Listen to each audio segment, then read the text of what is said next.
Welcome back to the Dungeon Master's Corner. Nicole and I decided it was time to reflect on one of our favorite classes, the Wizard. You know, the class that feels like you need to take a class to really understand. Join us as we deep dive into one of our favorite squishies and the limitless cosmic power they contain. So long as they live to level 5, that is. Hello and welcome to another special-ish edition of the Dungeon Master's Corner. My name is Brian. And I'm Nicole.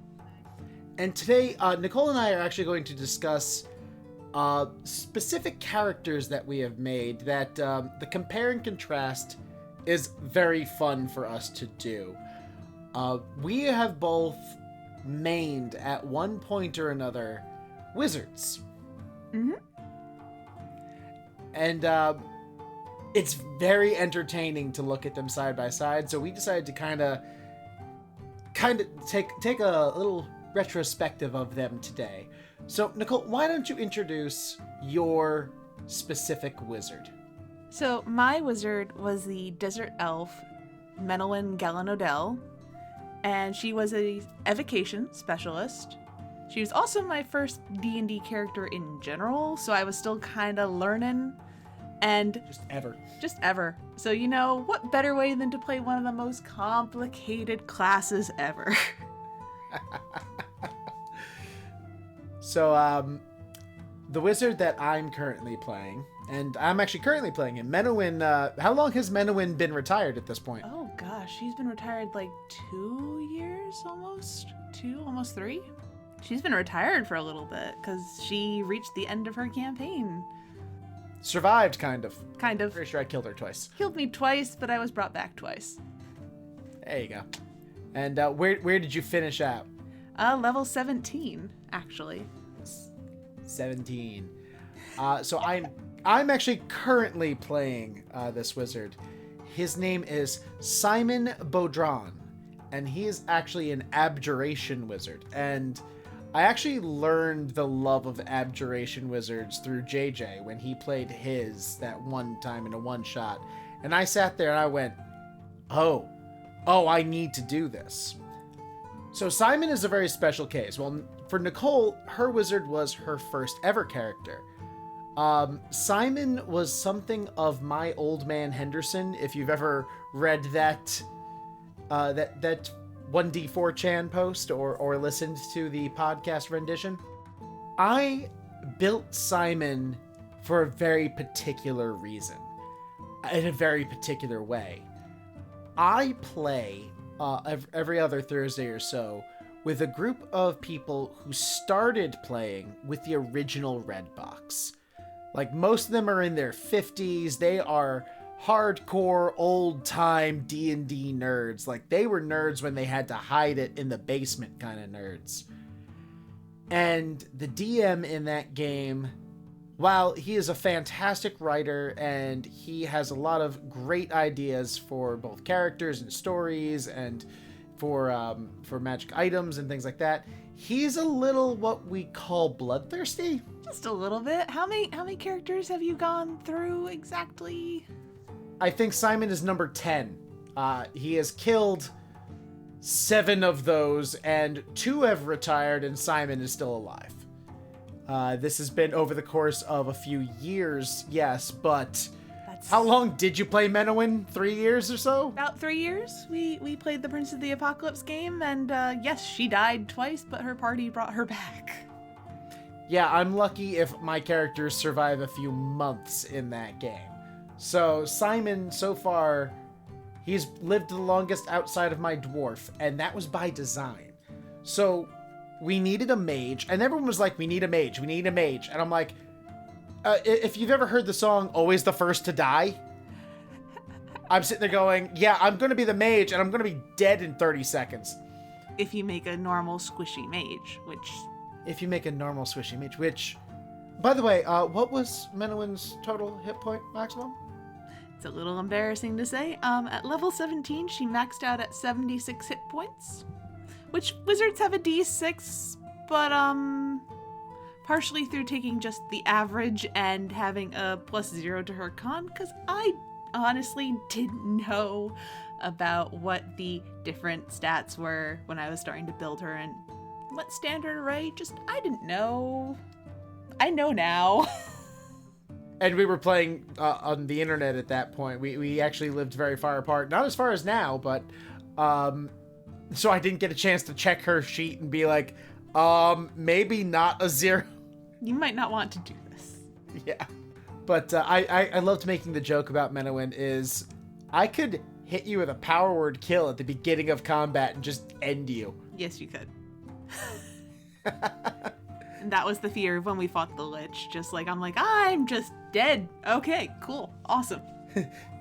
But yeah, that Lich fight would have been interesting. But again, that's another story. We need Carly for that one. Yes, we do. But Simon was built very specific. First of all, I rolled for Simon because if I don't roll for stats in that game, it is auto kill basically. Standard array, I would not last very long. So he had a 16 con. That's pretty good. I got him to a 20 intelligence because I was starting him at level 4. So I was able to finagle it for those. Now, it sounds a little broken until you realize that my strength is an 8, which wizard, it makes sense. My charisma is a 7. I have a -2 to all charisma rolls, and I'm playing a lawyer. That part I didn't know, actually. Yes, Simon is a lawyer by day. His father owns a law firm, or is the head of a law firm. And I work as a researcher in the law firm. And I go over cases, I go through books, I put together the arguments for my dad, and he delivers them. He's the one who can deliver them. I'm the one who actually knows the fucking law. That's hilarious. Yeah. But my interest in law is paled by my interest in magic. I think magic is really cool. So I've been taking what I earned from the law firm to teach myself wizardry. So I'm not part of an actual school. Mm-hmm. But I have no charisma, and I play that. But I also decided to take the tough feat and the abjuration wizard ward. So at level 7, 10 levels lower than Mennon, I have 65 hit points. Add in the ward, that puts me at 84. I was trying very hard to make this wizard as unkillable as possible, which, knock on wood, my DM will find a way. I just wanted to make him the least squishy wizard. But also, because you were evocation, what was Mennon's playstyle? What did Mennon do? Honestly, again, because I was still kind of learning how to D&D, how to play D&D, a lot of it was actually just either raw damage or being able to help control the battlefield. It's cliche, but fireball works. And when you have your friends being frontline fighters and you can still drop that fireball but sculpt around your friends, it's fucking useful. Oh, yeah. Well, it's actually funny that you mentioned how you're I do battlefield control. Fireball! I'm that's still a giant explosion. That's not really battlefield control. That's a fucking fireball. I mean, it drops it can hurt a bunch of people at the same time, but not hurt your friends because you can sculpt. Well, yeah, unfortunately for Simon, I can't sculpt because I'm not that kind of wizard. So when you're oh, I did battlefield control, I'm oh, that's what Simon does. Just not with fireball you're talking about. Mm-hmm. I would use spells like fog cloud and grease, or warding wind was really useful. Silence, my god, silence so many times. We were fighting an evil cleric at one point, and I just look in the room, cast silence, and I lean out, and the DM just kind of stops, is wait, what? You can't cast anything in that bubble, which was about the size of the room. That requires verbal components. So you just lean out of the room so you can talk and can cast. I never went into the room. No, let the meat shields take care of that. Simon has no tact when it comes to things and has no interest in being anywhere near the combat. So I take spells that are very far distance hurt them, or boop, there you guys go. You hit them with things now. Or one of you might want to take care of that. Here, I'll help out a little, but I'm going to stand over here. And it was funny when you mentioned Fireball, because my first thought was, I hit 5th level. I got my 3rd level spells. And we're in the middle of a fight, and one of them, I cannot reiterate this enough, they are old school D&D players.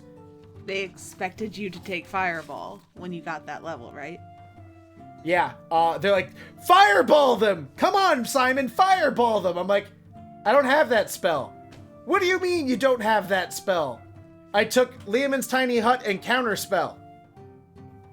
And the silence at the table, which to this day I still haven't gotten to cast Counterspell.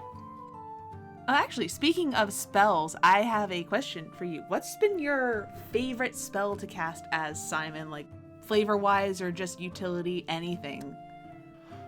There's 2, actually. The first one's very easy, Silence, because I have fucked with enemy casters that would wreck our day. Like, our DM has a habit of putting like really overpowered casters on us, and a lot of the melee fighters are getting wrecked. And then he just kind of misty steps or something away, and I just drop Silence in the room, and they make it so he can't escape. They just stay on him. And it's great battlefield control. But for flavor-wise, it's a new one from the Dragon book that Wizards just released. It's Rhymes Binding Ice. Ooh. Yeah, I think you were telling me about this one. Yeah, so it's kind of like a Cone of Cold, but toned down. But what it does is they have to make a save, and if they fail, they are frozen in ice. And they have to like use their action to break free or something like that. But by freezing them, it's damage, but it's battlefield control. I can keep enemies in place for the hitters to go after. And I used it in a fight against a harpy because I was like, she's gonna try and fucking fly away. I know it. And I'm like, I am going to end up hitting one of my allies with this, but it's fine, whatever. They're old school D&D players. They understand how this works. So I use it. I hit one of our paladins who, like, he punches me afterwards, like in character, not in real life. He didn't. I'm also like, this is over the internet. He didn't actually punch me, but like he comes over and like knocks Simon down. Like, you don't hit your party members, because he's very German for some reason. And it was funny because we communicate through email, and he made a comment about wayward mages and reckless spells. And I found that meme where it's the wizard standing there. It's like, it's called splash damage. Suck it up or bitch the cleric. And I just responded with that. I think I killed the DM that day. Like, he lost it on that one. But, aside from Fireball, because, you know, that being the evocation's bread and butter, what were Mennon's top spells? Well, Shield was great. It helped me not get hit as often. I didn't say it prevented it entirely, but, you know. No, but with how squishy you were, the fact that Shield was your first answer, that got me. I mean, trying to not die is kind of a big deal, especially when you're have an emotionally attached paladin that can go dark very easily if you're not careful. The other one that we got so much mileage out of when I got a high enough level was the Magnificent Mansion. And just being able to flavor that, and not only just design it kind of very similar to how Liam from Critical Role, when he was playing Caleb, was just designing it like as like a love letter to his friends. Like, I made sure that my friends' rooms were set up like, this is specifically for like Henry, this is for Thok. Like, Thok had a secret passage to Henry's room so he could pull his prank every single morning. Yeah, we want to make sure that we give the reason why the half-orc fighter had a secret passage to the young boy's room. We need to give some context there. It's Jingle Shoes. He would put them on Henry's feet every single morning. And I helped make sure when we were in the mansion that he could do it, because it was hilarious. Context is important there. Yes. Oh, that was the one that had the little, like, Fennec Fox people that I did that voice for, right? Yeah, because you can design your servants for the mansion however you want. And I'm just like, for a desert elf, what kind of animal or thing would make sense? Because I didn't want, like, just little translucent ghosts. Like, that's boring. And I didn't want just people. And I'm like, Fennec Foxes. I love Fennec Foxes. Very good, ma'am. And it got to a point with the way Brian was voicing them and having them act, which was also a reflection of how Menny was at certain points. It creeped out our barbarian to no end, and it was amazing. And then she kept threatening to throw them into walls. Yes, ma'am. Harder, man. Harder, ma'am. And that was the moment Carly realized all of these Fennec Foxes are masochists. The more I want to hit them, the happier they are.